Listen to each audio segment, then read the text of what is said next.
Hola, soy el doctor Javier Rubalcaba, soy médico internista y a todos los que nos hemos visto en estos días, pues ha estado muy complicada la situación y el trabajo. El día de hoy les quiero comentar un tema muy interesante que es el síndrome post-COVID. ¿Qué es el síndrome post-COVID? Son las secuelas que vamos a tener después de que alguien tiene una infección post-COVID. Se había manejado mucho ya en el argot médico de estos síntomas que quedan después residuales, hasta que sale el primer artículo. El artículo lo acabo de sacar ahora en agosto, ¿sí? Y es este que estaba terminando de leer hace poco. Voy a tener aquí. Este es el artículo. A ver si lo vemos. Aquí está, síndrome post-COVID.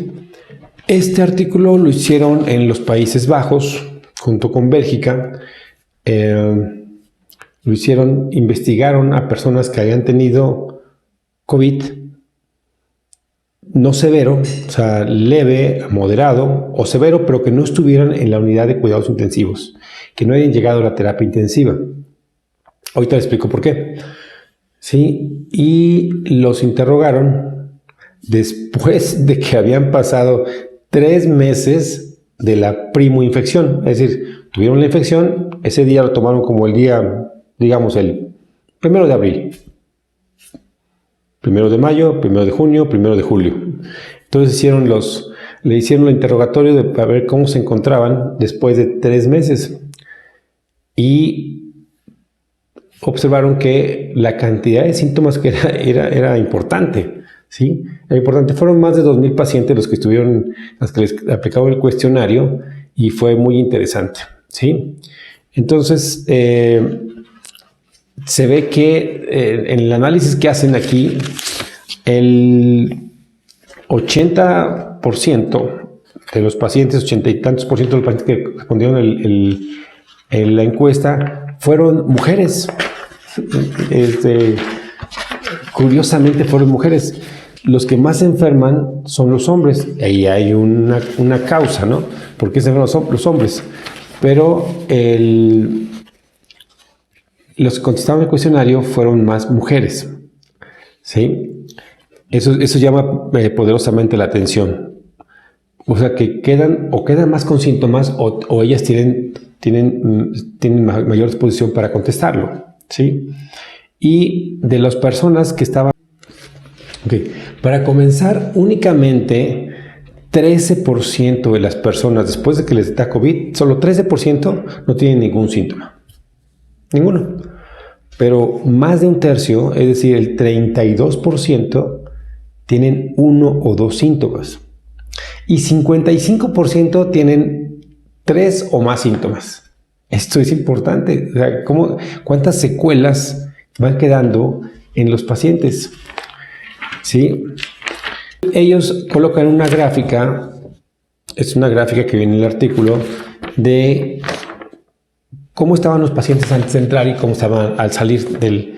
¿Sí? Les voy a leer nada más para que se den una idea de los síntomas que se tienen 3 meses después de haber tenido COVID. ¿De acuerdo? El más importante, tanto cuando estaban infectados como cuando eran 3 meses después, es la fatiga. La fatiga es el principal, seguido de la falta de aire, de la disnea. Son los 2 síntomas principales y esos 2 síntomas también se ven mucho más frecuentemente en la gente que sale del COVID 3 meses después. Ok, fatiga. ¿Cuántas personas presentaban fatiga? ¿Sí? 87% de personas con fatiga 3 meses después de haber presentado COVID y que no la tenían antes. La disnea, falta de aire, ya sea en reposo o caminando, ¿sí? El 70% de los pacientes continúan con falta de aire después de haber presentado COVID 3 meses después. Dolor de cabeza, 40% de personas. Tos, 29%. Sensación de opresión en el pecho, 44%. Dolor muscular, 36%. Dolor en la tráquea, aquí, dolor en la tráquea, 26%. Un incremento de la temperatura corporal, o sea, sin llegar a fiebre, llegaban hasta los 37.9, de 37 a 37.9, todavía tenían como febrícula, el 22%. Dolor entre los hombros, en esta parte de los hombros quejan de dolor, el 33%. Sensación de quemadura en los pulmones, 24%. Palpitaciones, ¿sientes que tu corazón se acelera? 32%.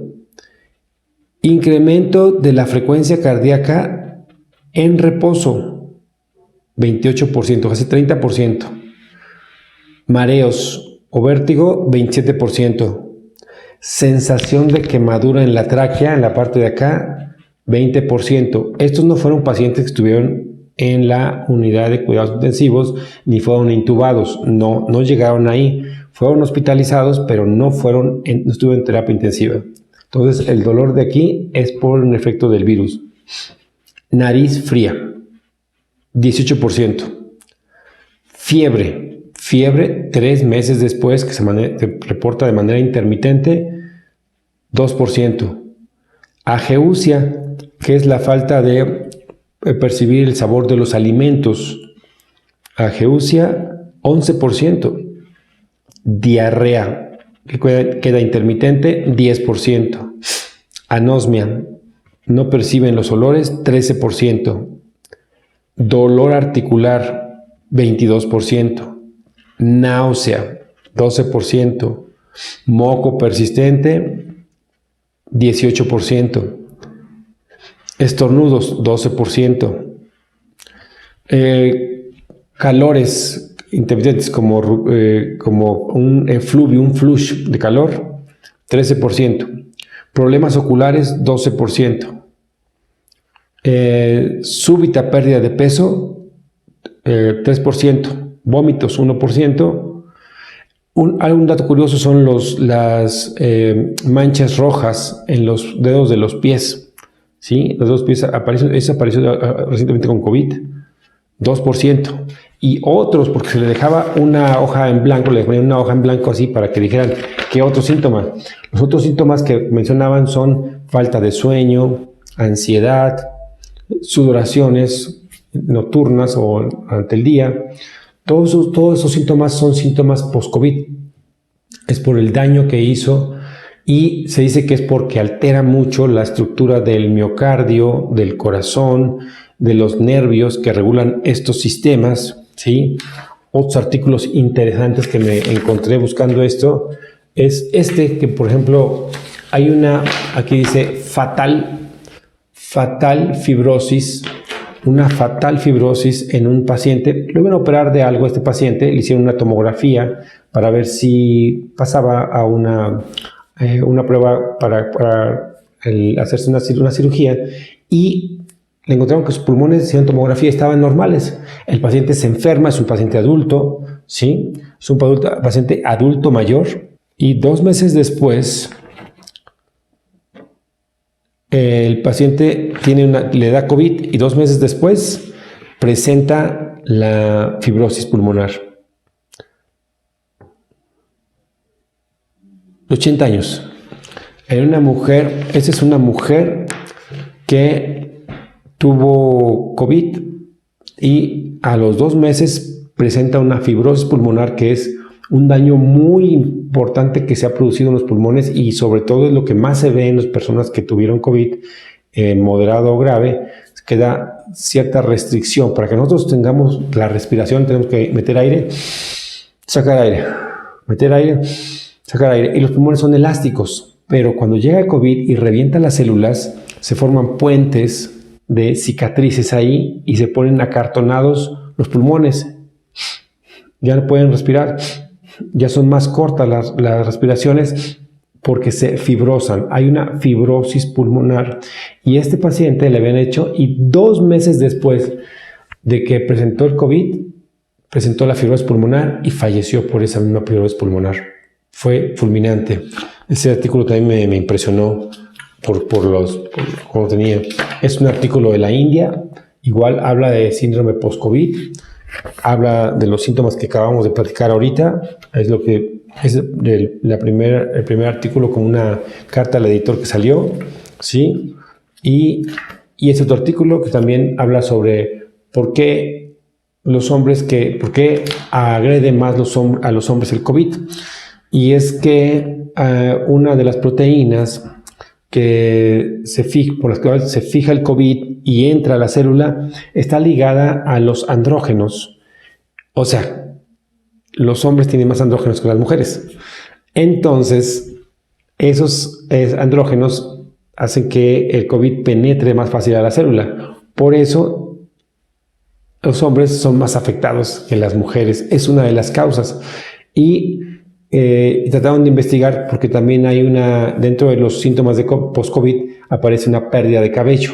Hay mujeres que han perdido el cabello, hombres que han perdido el cabello durante la fase aguda del COVID o el post-COVID. Sí, se hizo un estudio en el cual querían ver si las personas que estaban hospitalizadas tenían una alopecia andrógena que le llaman, la que tenemos los hombres, ¿sí? Y la gente que estaba hospitalizada o que tenía el mayor daño por COVID tenía ese tipo de alopecia. O sea, todo influye en este bárbaro monstruo que nos hemos metido, que está alrededor de nosotros y que muchos no le dan importancia. Pero después de que pasa el COVID, pues ya nada queda igual. De acuerdo a ese estudio que acabamos de revisar, solamente el 1% pasó de noche el COVID, le llegó, pasó, lo tuvo, no tuvo ningún síntoma y salió sin él, ¿sí? Entonces, lo que viene ahora es esto de síndrome post-COVID, es ver las secuelas y seguimos teniendo enfermos. Y ahora vamos a tener los enfermos post-COVID y los enfermos COVID y los enfermos que ya son por las secuelas. Entonces, los hospitales tienen que abrir áreas de rehabilitación para pacientes que estuvieron con COVID. ¿Cómo le vamos a hacer para personas que no tienen olfato? ¿Cómo le vamos a hacer para personas que no perciben los sabores? He tenido pacientes que tienen taquicardia, para eso sí hay medicamentos, algunos, ¿no? Para los vértigos, la rehabilitación pulmonar, hacer esfuerzos pulmonares, todo eso van a tener que abrirse clínicas que ya están abriendo, sobre todo los hospitales privados están abriendo clínicas privadas de rehabilitación cardíaca y rehabilitación pulmonar. Bueno, es lo que tenemos por hoy. Espero que les haya servido de algo, saber que este síndrome post-COVID ya está entre nosotros. Seguramente tienes algún familiar o algún conocido que después de que tuvo el COVID se quedó con ciertas alteraciones. Si no, pregúntale si sube igual las escaleras, si sube igual las colinas como las subía anteriormente, o si se fatiga más rápidamente, si tiene calores, sudoraciones. Pregúntalo, tal vez lo esté teniendo. Hasta luego. Nos vemos en el siguiente video y cuídense mucho. Todavía esto no termina. Todavía tenemos rebrotes en muchos lugares del mundo y en México pues no creo que seamos la excepción. Más bien seremos como que será más severo aquí porque tenemos pacientes con más diabetes y más obesidad que en muchos lugares del mundo. Hasta luego. Nos vemos en el siguiente video.